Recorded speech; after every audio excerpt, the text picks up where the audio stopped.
Hi friends, welcome back to A V Shetty channel. ಇವತ್ತಿನ ಈ ವಿಷಯ ಬಂದ್ಬಿಟ್ಟು SATS ತಂತ್ರಾಂಶದಲ್ಲಿ ಈಗ ನಾವು ಮುಗಿಸಿರುವಂತಹ ಇಲಾಖೆ ಈಗಾಗಲೇ 24-25ನೇ ತಾರೀಕಿನಿಂದನೇ FAಯನ್ನು ಮುಗಿಸಿರಬೇಕು ಅಂತ ಹೇಳಿತ್ತು. ಸೊ ಈಗಾಗಲೇ ಎಲ್ಲರೂ ಮುಗಿಸಿರ್ತೀರಿ.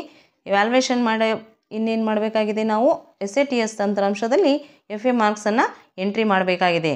ಸೊ ನೀವೇನು ಮಾಡ್ತೀರಿ, CC ರಿಸಲ್ಟ್ಸಲ್ಲಿ ಹೋಗ್ಬಿಟ್ಟು ಎಂಟ್ರಿ ಮಾಡೋಕ್ಕೆ ನೋಡಿರ್ತೀರಿ. ಬಟ್ ಅಲ್ಲಿ ಏನಾಗಿದೆ ಅಂತಂದರೆ ಲ್ಯಾಂಗ್ವೇಜ್ಗಳು ಮಾತ್ರ ಕಾಣಿಸ್ತಿದೆ, ಕೋರ್ ಸಬ್ಜೆಕ್ಟ್ಸ್ ಕಾಣ್ತಾ ಇಲ್ಲ. ಸೊ ಕೋರ್ ಸಬ್ಜೆಕ್ಟ್ಸ್ ಎಲ್ಲೋಯ್ತು, ಏನಾಯಿತು ಅನ್ನೋದನ್ನು ನಾನಿವತ್ತಿನ ವಿಡಿಯೋದಲ್ಲಿ ತಿಳಿಸ್ತೀನಿ. ಸೊ ನಾವು ಕೋರ್ ಸಬ್ಜೆಕ್ಟ್ಸನ್ನು ಪಡಿಬೇಕಾದ್ರೆ ಸ್ಯಾಟ್ಸ್ ಕರ್ನಾಟಕದಲ್ಲಿ ಹೋಗಿಬಿಟ್ಟು ನಮ್ಮ ಶಾಲಾ ಲಾಗಿನಲ್ಲಿ ಮೊದಲಿಗೆ ನಾವು CC ರಿಸಲ್ಟ್ಸಲ್ಲಿ ಸ್ಟೂಡೆಂಟ್ಸ್ ಗ್ರೂಪನ್ನು, ಲ್ಯಾಂಗ್ವೇಜ್ ಗ್ರೂಪನ್ನು ಅಸೈನ್ ಮಾಡಬೇಕು. ಪ್ರತಿಯೊಂದು ಕ್ಲಾಸಿಗೂ ಅಸೈನ್ ಮಾಡಿಬಿಟ್ಟು ನಂತರ ಅಸೈನ್ ಮಾಡಿದರೆ ಹೋಗಿರುವಂತಹ ಕೋರ್ ಸಬ್ಜೆಕ್ಟ್ಸ್ ಎಲ್ಲ ಡಿಸ್ಪ್ಲೇ ಆಗ್ತವೆ. ನಂತರ ನಾವು ಎಲ್ಲ FAಗಳನ್ನು ಎಸ್ಸೆಗಳನ್ನು ಆರಾಮಾಗಿ ಹಾಕೋಬೋದು. ಸೊ ಅದನ್ನು ನೋಡ್ತಾ ಹೋಗೋಣ. ಅದಕ್ಕಿಂತ ಮುಂಚೆ ಒಂದು ಸ್ಮಾಲ್ ರಿಕ್ವೆಸ್ಟ್, ಯಾರ್ಯಾರು ಎ ವಿ ಶೆಟ್ಟಿ ಚಾನಲ್ಗೆ ಇನ್ನೂ ಸಬ್ಸ್ಕ್ರೈಬ್ ಆಗದೆ ನೋಡ್ತಿದ್ದೀರೋ ಅವರೆಲ್ಲ ದಯವಿಟ್ಟು ಈ ಕೂಡಲೇ ಚಾನಲನ್ನು ಸಬ್ಸ್ಕ್ರೈಬ್ ಮಾಡಿ ಅಂತ ಹೇಳ್ತಾ let us start the video. ಮೊದಲಿಗೆ ಕ್ರೋಮ್ ಬ್ರೌಸರಲ್ಲಿ ಹೋಗ್ಬಿಟ್ಟು ಸರ್ಚ್ ಬಾರಲ್ಲಿ SATS ಲಾಗಿನ್ ಅಂತ ಟೈಪ್ ಮಾಡಿ, ನಂತರ ಸ್ಟೂಡೆಂಟ್ ಟ್ರ್ಯಾಕಿಂಗ್ ಸಿಸ್ಟಮ್ ಅಂತ ಕಾಣಿಸ್ತಿದೆಯಲ್ಲ ಇದನ್ನು ಕ್ಲಿಕ್ ಮಾಡಿ. ಆಗ ಈ ರೀತಿಯ SATS ಮೇನ್ ಪೇಜಲ್ಲಿ ಲಾಗಿನ್ ಅಂತ ಕ್ಲಿಕ್ ಮಾಡಿ ಇಲ್ಲಿ ಯೂಸರ್ ನೇಮನ್ನು ಟೈಪ್ ಮಾಡಿ ಸೆಂಡ್ OTP ಮೇಲೆ ಕ್ಲಿಕ್ ಮಾಡಿ. ಆಗ ರಿಜಿಸ್ಟರ್ಡ್ ಮೊಬೈಲ್ ನಂಬರ್ ಏನಿರುತ್ತಲ್ಲ ಮುಖ್ಯ ಗುರುಗಳದು, ಅದಕ್ಕೆ OTP ಬರುತ್ತೆ. OTP ಹಾಕಿ ವೆರಿಫೈ OTP ಮೇಲೆ ಕ್ಲಿಕ್ ಮಾಡಿ. ಆಗ ಈ ರೀತಿ ನಿಮ್ಮ ಶಾಲೆಯ SATS ಲಾಗಿನ್ನಲ್ಲಿ ಇನ್ ಆಗ್ತೀರಿ. ಈಗ ನಾನು ನಿಮಗೆ ತೋರಿಸ್ತೀನಿ, ನೀವು FA1 ಹಾಕೋಕ್ಕೆ ಹೋದರೆ ಫಸ್ಟ್ ಯಾವ ರೀತಿ ನಿಮಗೆ ಶೋ ಆಗುತ್ತೆ ಅಂತ. ಸೊ ಅದಕ್ಕೋಸ್ಕರ ನಾನು ರಿಸಲ್ಟ್ ಎಂಟ್ರಿ ಮಾಡೋ ಸಲುವಾಗಿ ಸ್ಟೂಡೆಂಟ್ ಮ್ಯಾನೇಜ್ಮೆಂಟ್ ಕ್ಲಾಸ್ 1 to 10ಗೆ ಹೋಗ್ತೀನಿ. ನಂತರ CC ರಿಸಲ್ಟ್ಸನ್ನು ಸೆಲೆಕ್ಟ್ ಮಾಡ್ತೀನಿ. ಅದರಲ್ಲಿ ಬರುವಂತಹ ಸಬ್ಮೆನ್ಯೂಸಲ್ಲಿ second option generate result form ಅಂತ ಓಪನ್ ಮಾಡ್ತೀನಿ. ಆಗ ಸ್ಕೂಲ್ ರಿಸಲ್ಟ್ ಫಾರ್ಮ್ ಎಂಟ್ರಿ ಮಾಡಲು ಈ ರೀತಿಯ ಇಂಟರ್ಫೇಸ್ ನಿಮ್ಮ ಮುಂದೆ ಕಾಣಿಸುತ್ತೆ. ಇದರಲ್ಲಿ ಅಕಾಡೆಮಿಕ್ ಇಯರ್ ಇದೆ, ಮೀಡಿಯಮನ್ನು ಕನ್ನಡ ಅಂತ ಸೆಲೆಕ್ಟ್ ಮಾಡ್ಕೊಳ್ಬೇಕು, ಸ್ಟ್ಯಾಂಡರ್ಡನ್ನು ಸೆಲೆಕ್ಟ್ ಮಾಡ್ಕೊಳ್ಬೇಕು. ಫಾರ್ ಎಕ್ಸಾಂಪಲ್ ನಾನೀಗ 5th ಸ್ಟ್ಯಾಂಡರ್ಡನ್ನು ಸೆಲೆಕ್ಟ್ ಮಾಡ್ತಿದ್ದೀನಿ. ಎಕ್ಸಾಮನ್ನು FA1 ಹಾಕಬೇಕು ಈಗ. ಸೊ FA1 ಅಂತ ಸೆಲೆಕ್ಟ್ ಮಾಡ್ತಿದ್ದೀನಿ. ಗ್ರೂಪು 1 to 5 ಆಗಿದ್ದರೆ KM ಕನ್ನಡ ಇಂಗ್ಲೀಷ್ ಅಂತಿರುತ್ತೆ. ಇನ್ನು ಹೈಯರ್ ಕ್ಲಾಸಸ್ ಆಗಿದ್ದರೆ ಹಿಂದಿ ಕೂಡ ಬರುತ್ತೆ. ಆ ಗ್ರೂಪನ್ನು ನೀವು ಸೆಲೆಕ್ಟ್ ಮಾಡ್ಕೊಳ್ಬೇಕಾಗುತ್ತೆ. ನೆಕ್ಸ್ಟ್ ಇನ್ನು ಸರ್ಚ್ ಮೇಲೆ ಕ್ಲಿಕ್ ಮಾಡೋಣ. ಆಗ ಇಲ್ಲಿ ನೋಡ್ಬೋದು ಕೆಳಗಡೆ ನೀವು ಸೀರಿಯಲ್ ನಂಬರ್ ಇದೆ, ಎನ್ರೋಲ್ಮೆಂಟ್ ಇದೆ, ಸ್ಟೂಡೆಂಟ್ ನೇಮ್ ಇದೆ, ಅಟೆಂಡೆನ್ಸ್ ಇದೆ, ಲ್ಯಾಂಗ್ವೇಜ್ 1, ಲ್ಯಾಂಗ್ವೇಜ್ 2 ಇದೆ. ಇನ್ನು ಕೆಳಗಡೆ ಕೆಲವೊಂದು ಮಕ್ಕಳದು ಮಾತ್ರ ಗಣಿತ ಮತ್ತು ಪರಿಸರ ಶೋ ಆಗ್ತಾ ಇದೆ, LPS ಸ್ಕೂಲ್ ಆಗಿರೋದ್ರಿಂದ. HPS ಅಲ್ಲಿ ಕೂಡ ಇದೇ ರೀತಿ 6 ವಿಷಯಗಳು ಇಲ್ಲಿ ಶೋ ಆಗೋದಿಲ್ಲ. ಸೊ ಈ ರೀತಿ ಆದಾಗ ನಾವು FA1 ಎಂಟ್ರಿ ಮಾಡಲು ಬರೋದಿಲ್ಲ.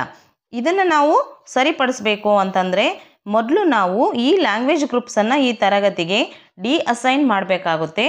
ನಂತರ ಅಸೈನ್ ಮಾಡಬೇಕು. ಅದು ಆಗ ಈ ರೀತಿ ಬರದೆ ಎಲ್ಲ ವಿಷಯಗಳು ಕರೆಕ್ಟಾಗಿ ಶೋ ಆಗ್ತವೆ. ಆಗ ನಾವು ರಿಸಲ್ಟನ್ನು ಎಂಟ್ರಿ ಮಾಡ್ಬೋದು. ಸೊ ಅದು ಹೇಗೆ ಅನ್ನೋದನ್ನು ನಾನು ಈ ವಿಡಿಯೋದಲ್ಲಿ ನಿಮಗೆ ತೋರಿಸ್ತೀನಿ. ಅದಕ್ಕೋಸ್ಕರ ನೀವು ಮೊದಲನೇದಾಗಿ ಸ್ಟೂಡೆಂಟ್ ಮ್ಯಾನೇಜ್ಮೆಂಟ್ ಕ್ಲಾಸ್ 1 to 10ನಲ್ಲಿ ಹೋಗಬೇಕು. ಅದರಲ್ಲಿ ಬರುವಂತಹ ಸಬ್ಮೆನ್ಯೂಸಲ್ಲಿ CC ರಿಸಲ್ಟ್ಸಲ್ಲಿ ಹೋಗಬೇಕು. ನಂತರ ಅದರಲ್ಲಿರುವಂತಹ ಸಬ್ಮೆನ್ಯೂಸಲ್ಲಿ ಕೊನೆಯಿಂದ 3ನೇ ಆಪ್ಷನ್ ಇದೆ ನೋಡಿ, assign language group to student ಅಂತ, ಅದನ್ನು ಕ್ಲಿಕ್ ಮಾಡಿ. ಆಗ ಈ ರೀತಿ ಅಸೈನ್ ಗ್ರೂಪ್ ಟು ಸ್ಟೂಡೆಂಟ್ ಅಂತ ಇಂಟರ್ಫೇಸ್ ನಿಮ್ಮ ಮುಂದೆ ಕಾಣಿಸುತ್ತೆ. ಇದರಲ್ಲಿ ನೀವು ಸ್ಟ್ಯಾಂಡರ್ಡನ್ನು ಸೆಲೆಕ್ಟ್ ಮಾಡ್ಕೊಳ್ಳಿ. ಫಾರ್ ಎಕ್ಸಾಂಪಲ್ ನಾನೀಗ 5th ಸ್ಟ್ಯಾಂಡರ್ಡನ್ನು ಹಾಕಿ ತೋರಿಸ್ತಾ ಇದ್ದೀನಿ. ನಂತರ ಮೀಡಿಯಮ್ ಆಲ್ ಅಂತ ಇದೆ, ಅದನ್ನು ನೀವು ಲ್ಯಾಂಗ್ವೇಜನ್ನು ಸೆಲೆಕ್ಟ್ ಮಾಡ್ಕೊಳ್ಳಿ, ಕನ್ನಡ ಮೀಡಿಯಮ್ ಅಂತೇಳಿ. ನೆಕ್ಸ್ಟ್ ಗ್ರೂಪ್ ಕೂಡ ಆಲ್ ಅಂತ ಇದೆ. ನಾನು ಆಗಲೇ ಹೇಳಿದಂಗೆ LPS ಆಗಿದ್ದರೆ Kannada English, HPS or higher classes ಆಗಿದ್ದರೆ ಕನ್ನಡ ಇಂಗ್ಲೀಷ್ ಹಿಂದಿ ಅಂತಿರೋದನ್ನು ಸೆಲೆಕ್ಟ್ ಮಾಡ್ಕೊಳ್ಳಿ. ನೆಕ್ಸ್ಟ್ ಇಲ್ಲಿ ಅಕಾಡೆಮಿಕ್ ಇಯರ್ 2025-26 ಇದೆನಾ ಅಂತ ಒಂದು ಸಾರಿ ಚೆಕ್ ಮಾಡ್ಕೊಳ್ಳಿ. ಇರಲಿಲ್ಲ ಅಂದರೆ ಸೆಲೆಕ್ಟ್ ಮಾಡಿಕೊಂಡು ಸರ್ಚ್ ಮೇಲೆ ಕ್ಲಿಕ್ ಮಾಡಿ. ಆಗ ಈ ರೀತಿ ವಿಂಡೋ ಶೋ ಆಗುತ್ತೆ. ಇದರಲ್ಲಿ ನೀವು ಮೊದಲನೇದಾಗಿ ಏನು ಮಾಡಬೇಕಂದ್ರೆ ಇಲ್ಲಿ ಶೋ ಅಂತ ಇದೆಯಲ್ಲ, ಇಲ್ಲಿ 10 ನೇಮ್ಸ್ ಮಾತ್ರ ಆಟೋಮೆಟಿಕಲಿ ತಗೊಂಡಿರುತ್ತೆ. ಅದನ್ನು ಚೇಂಜ್ ಮಾಡಿ ನೀವು ಆಲ್ ಅಂತ ಸೆಲೆಕ್ಟ್ ಮಾಡ್ಕೊಳ್ಳಿ. ನಂತರ ಆಗ ನಿಮ್ಮ ತರಗತಿಯ ಈಗೇನು ನೀವು ತರಗತಿಯನ್ನು ಸೆಲೆಕ್ಟ್ ಮಾಡ್ಕೊಂಡಿದ್ದೀರಲ್ಲ ಆ ತರಗತಿಯ ಎಲ್ಲ ಮಕ್ಕಳು ಟೋಟಲ್ ನಂಬರ್ ಅಷ್ಟು ಮಕ್ಕಳು ಇಲ್ಲಿ ಶೋ ಆಗಿದಾರ ಅಂತ ಒಂದು ಸರಿ ಚೆಕ್ ಮಾಡ್ಕೊಳ್ಳಿ. ಅಷ್ಟು ಸರಿ ಇದ್ದ ನಂತರ ಈ ಕಡೆ ಸೆಲೆಕ್ಟ್ ಆಲ್ ಅಂತಿದೆ ನೋಡಿ, last column enrolment student name ಆದ ನಂತರ ಆ ಸೆಲೆಕ್ಟ್ ಆಲ್ ಅಂತ ಇರುವಂತಹ ಪಕ್ಕದಲ್ಲಿರುವ ಚೆಕ್ ಬಾಕ್ಸನ್ನು ಕ್ಲಿಕ್ ಮಾಡಿ. ಆಗ ಮಕ್ಕಳ ಮುಂದೆ ಎಲ್ಲ ಮಕ್ಕಳ ಮುಂದೆ ಚೆಕ್ ಬಾಕ್ಸು ಬ್ಲೂ ಟಿಕ್ ಆಗುತ್ತೆ. ಈಗ ನನ್ನ ತರಗತಿಯನ್ನು ತಗೊಂಡಾಗ ಇಲ್ಲಿ ಒಂದು ಮಗುವಿನ ಹೆಸರು ಡಬಲ್ ಎಂಟ್ರಿ ಆಗಿದೆ. ಸೊ ಅದನ್ನು ಡಬಲ್ ಎಂಟ್ರಿ ಆದಾಗ ನೀವು ಎರಡು ಮಗುವಿನ ಹೆಸರು ಮುಂದೆ ಕೂಡ ಬ್ಲೂಟಿಕ್ ಆಗಿರುತ್ತಲ್ಲ, ಅದನ್ನೇನು ಮಾಡಬೇಕು, ಒಂದು ಮಗುವಿನ ಹೆಸರು ಮುಂದೆ ಬ್ಲೂಟಿಕ್ ತೆಗಿಬೇಕು. ನಂತರ ಏನು ಮಾಡಬೇಕು, ಕೆಳಗಡೆ ಡಿ ಅಸೈನ್ ಅಂತಿದೆಯಲ್ಲ ಅದನ್ನು ಕ್ಲಿಕ್ ಮಾಡಿ. ಆಗ once you deassign language group to student that student result data also deleted ಅಂತ ಪಾಪಪ್ ಮೆಸೇಜ್ ಬರುತ್ತೆ. ನೀವು ಇನ್ನೂ ಏನು ಡಾಟಾ ಎಂಟ್ರಿ ಮಾಡಿರೋದಿಲ್ಲ, ಸೊ ನೋ ಪ್ರಾಬ್ಲಮ್. ಓಕೆ ಮೇಲೆ ಕ್ಲಿಕ್ ಮಾಡಿ. ಆಗ ಆರ್ ಯು ಶೋರ್ ಅಂತ ಕೇಳುತ್ತೆ, ಓಕೆ ಮೇಲೆ ಕ್ಲಿಕ್ ಮಾಡಿ. ಆಗ ಈ ರೀತಿ ಪಾಪಪ್ ಮೆಸೇಜ್ ಗ್ರೀನ್ ಕಲರಲ್ಲಿ ಗ್ರೂಪ್ ಡಿ ಅಸೈನ್ ಸಕ್ಸಸ್ಫುಲಿ ಅಂತ ತೋರಿಸುತ್ತೆ. ಈಗ ಡಿ ಅಸೈನ್ ಮಾಡಾಯಿತು. ನೆಕ್ಸ್ಟ್ ನೀವೀಗ ಅಸೈನ್ ಮಾಡಬೇಕು. ಅದು ಕೂಡ same student management class 1 to 10 ಹೋಗಿ, ನಂತರ CCE ರಿಸಲ್ಟ್ಸಲ್ಲಿ ಹೋಗಿ, ಅದಾದ ನಂತರ ಇಲ್ಲಿ ಆಪ್ಷನಲ್ಲಿ ಮತ್ತೆ ಸೇಮ್ 2 ಇರುತ್ತೆ. ಲ್ಯಾಂಗ್ವೇಜ್ ಗ್ರೂಪ್ ಟು ಸ್ಟೂಡೆಂಟ್ ಇರುತ್ತೆ, ಲ್ಯಾಂಗ್ವೇಜ್ ಗ್ರೂಪ್ ಟು ಸ್ಕೂಲ್ ಇರುತ್ತೆ. ನಾವು assign language group to student ಮೇಲೆ ಕ್ಲಿಕ್ ಮಾಡಬೇಕು. ಅಲ್ಲಿ ತಪ್ಪನ್ನು ಮಾಡಬೇಡಿ. ನೆಕ್ಸ್ಟ್ ಈ ರೀತಿ ಇಂಟರ್ಫೇಸ್ ಬರುತ್ತೆ. ಇದರಲ್ಲಿ ಸ್ಟ್ಯಾಂಡರ್ಡನ್ನು ಸೆಲೆಕ್ಟ್ ಮಾಡ್ಕೊಳ್ಳಿ. 5th ನಾನು ಸೆಲೆಕ್ಟ್ ಮಾಡ್ಕೊಂಡಿದ್ದೀನಿ. ಮೀಡಿಯಮ್ ಕನ್ನಡ ಅಂತ ಇದೆ, ಓಕೆ. ಇನ್ನು ಗ್ರೂಪ್ ಕೂಡ ಕನ್ನಡ ಇಂಗ್ಲೀಷನ್ನು ಸೆಲೆಕ್ಟ್ ಮಾಡ್ಕೋತಿದ್ದೀನಿ.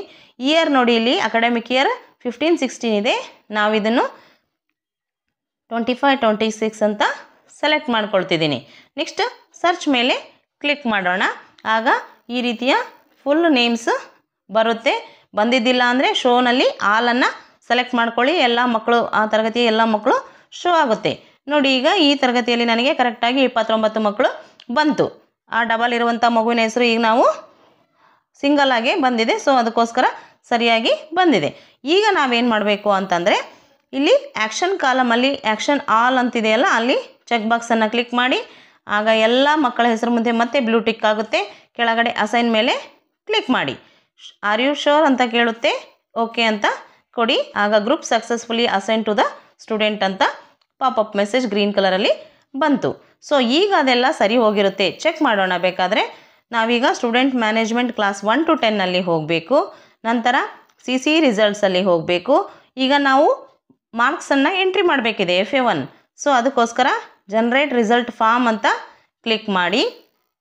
ನೆಕ್ಸ್ಟ್ ಈಗ ಇಲ್ಲಿ select students for result entry ಅಂತ ಈ ರೀತಿಯ ಇಂಟರ್ಫೇಸ್ ಬರುತ್ತೆ. ಇದರಲ್ಲೇ ನಾವು ಎಸ್ಸೆಗಳನ್ನು ಹಾಕುವಂಥದ್ದು. ಸೊ ಇಲ್ಲಿ ಅಕಾಡೆಮಿಕ್ ಇಯರ್ ಫೆಚ್ ಆಗಿದೆ ಆಲ್ರೆಡಿ 25-26. ಒಂದು ಸರಿ ಚೆಕ್ ಮಾಡ್ಕೊಳ್ಳಿ. ನೆಕ್ಸ್ಟ್ ಮೀಡಿಯಮನ್ನು ಕನ್ನಡ ಅಂತ ತಗೊಳ್ಳಿ. ಸ್ಟ್ಯಾಂಡರ್ಡ್ ಈಗ 5 ನಾನು ಮಾಡಿದ್ದೀನಿ, 5 ತೊಗೋತಿದ್ದೀನಿ. Next exam FA1. ನೋಡಿ, ಇಲ್ಲಿ ಎಲ್ಲ ಎಕ್ಸಾಮ್ಸ್ ಕೂಡ ಇದೇ ರೀತಿ ನೀವು ಹಾಕಬೇಕಾಗುತ್ತೆ. FA1, FA2, FA3, FA4, SA1, SA2. So ಈಗ ನಾನು ಫಸ್ಟ್ FA1 ಸೆಲೆಕ್ಟ್ ಮಾಡ್ಕೊತಿದ್ದೀನಿ. ಗ್ರೂಪನ್ನು ಕನ್ನಡ ಇಂಗ್ಲೀಷ್ ಸೆಲೆಕ್ಟ್ ಮಾಡ್ಕೋತಿದ್ದೀನಿ, LPS ಆಗಿರೋದ್ರಿಂದ. ಸರ್ಚ್ ಮೇಲೆ ಕ್ಲಿಕ್ ಮಾಡ್ತೀನಿ. ನೋಡಿ, ಆಗಲೇ ತೋರಿಸಿದಾಗ ಕೇವಲ 2 ಸಬ್ಜೆಕ್ಟ್ಸ್ ಅಂದರೆ ಲ್ಯಾಂಗ್ವೇಜ್ 1, ಲ್ಯಾಂಗ್ವೇಜ್ 2 ಮಾತ್ರ ಕಾಣಿಸ್ತಾ ಇತ್ತು. ಕೋರ್ ಸಬ್ಜೆಕ್ಟ್ಸ್ ಬರ್ತಾ ಇರಲಿಲ್ಲ. ಈಗ ನೋಡಿ, ಟೋಟಲ್ ಎಲ್ಲ ಮಕ್ಕಳದ್ದು language 1, language 2, subject 1, subject 2. Subject 1 mathematics ಆಗಿರುತ್ತೆ, ಸಬ್ಜೆಕ್ಟ್ 2 EVS ಆಗಿರುತ್ತೆ. ಎಲ್ಲಾದ್ರ ಮುಂದೆ ಕೂಡ ಈ ರೀತಿ ಬಂದಿದೆ. ಈಗ ನಾವು ಇದರಲ್ಲಿ ಏನು ಮಾಡಬೇಕು ಅಂದರೆ, ಲ್ಯಾಂಗ್ವೇಜ್ 1 ಅಂತ ಕನ್ನಡ ಅಂತಿದೆಯಲ್ಲ, ಆ ಮಗುವಿನ ಮುಂದಿರುವಂತಹ ಕನ್ನಡ ಕೆಳಗಡೆ ಡೌನ್ ಆರೋ ಮಾರ್ಕನ್ನು ಕ್ಲಿಕ್ ಮಾಡಿದಾಗ ಇಲ್ಲಿ ಎಲ್ಲ ರೀತಿಯ ಗ್ರೇಡ್ಸ್ ಶೋ ಆಗುತ್ತೆ. ಆ ಮಗು ಯಾವ ಗ್ರೇಡ್ ತೊಗೊಂಡಿದ್ದೋ ಅದನ್ನು ಸೆಲೆಕ್ಟ್ ಮಾಡ್ಕೊಳ್ಬೇಕು. ಅದೇ ರೀತಿ ಇಂಗ್ಲೀಷಲ್ಲಿ ಕೂಡ ಸೆಲೆಕ್ಟ್ ಮಾಡ್ಕೊಳ್ಬೇಕು. ಇದೇ ರೀತಿ ಎಲ್ಲ ಮಕ್ಕಳ ಎಲ್ಲ ವಿಷಯಗಳ ಗ್ರೇಡ್ಗಳನ್ನು ಸೆಲೆಕ್ಟ್ ಮಾಡಿಕೊಂಡ ನಂತರ ಕೆಳಗಡೆ ಸಬ್ಮಿಟ್ ಅಂತಿದೆಯಲ್ಲ, ಅದನ್ನು ಕ್ಲಿಕ್ ಮಾಡಿ. ಆಗ do you want to submit ಅಂತ ಕೇಳುತ್ತೆ, ಓಕೆ ಕೊಡಿ. ಆಗ ಸಬ್ಮಿಟೆಡ್ ಸಕ್ಸಸ್ಫುಲಿ ಅಂತೇಳಿ ಪಾಪಪ್ ಮೆಸೇಜ್ ನಿಮಗೆ ಶೋ ಆಗುತ್ತೆ. ಈ ರೀತಿ ಒಂದು ತರಗತಿಯ ರಿಸಲ್ಟ್ ಎಂಟ್ರಿ ಮುಗೀತು.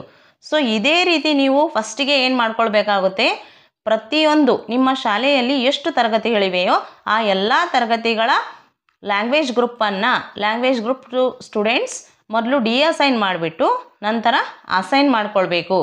ಆಗ ನೀವು ಎಲ್ಲ ಇದು ಪ್ರತಿ FA1ಗೆ ನೀವು ಫಸ್ಟ್ ಒಂದು ಸಾರಿ ಮಾಡ್ಕೊಂಡ್ಬಿಟ್ರೆ ಮುಗೀತು. ಇನ್ನು ಮುಂದೆ ಬರುವಂತಹ ಎಲ್ಲವೂ ಕರೆಕ್ಟಾಗಿ ಡೈರೆಕ್ಟಾಗಿ ಈ ರೀತಿ 4 ಕಾಲಮ್ ಮತ್ತು 6 ಸಬ್ಜೆಕ್ಟ್ ಇರುವಂಥವು ಶೋ ಆಗುತ್ತೆ. ಆಗ ನೀವು ಡೈರೆಕ್ಟಾಗಿ ಹಾಕ್ಬೋದು. ಸೊ ಈ ರೀತಿಯಾಗಿ ನೀವು ಲ್ಯಾಂಗ್ವೇಜ್ ಗ್ರೂಪನ್ನು ಅಸೈನ್ ಮಾಡಿಕೊಂಡು ನಂತರ ರಿಸಲ್ಟನ್ನು ಎಂಟ್ರಿ ಮಾಡಬಹುದು. ಗೊತ್ತಾಯ್ತಲ್ಲ ಫ್ರೆಂಡ್ಸ್? ದಯವಿಟ್ಟು ಈ ವಿಡಿಯೋ ಇಷ್ಟ ಆದರೆ ಸಬ್ಸ್ಕ್ರೈಬ್ ಮಾಡಿ, ಶೇರ್ ಮಾಡ್ತೀರಿ, ಲೈಕ್ ಮಾಡ್ತೀರಿ, ಕಮೆಂಟ್ಸ್ ಕೂಡ ಮಾಡಿ ಅಂತ ಹೇಳ್ತಾ ಮುಂದಿನ ವಿಡಿಯೋದಲ್ಲಿ ಸಿಗೋಣ. Bye friends.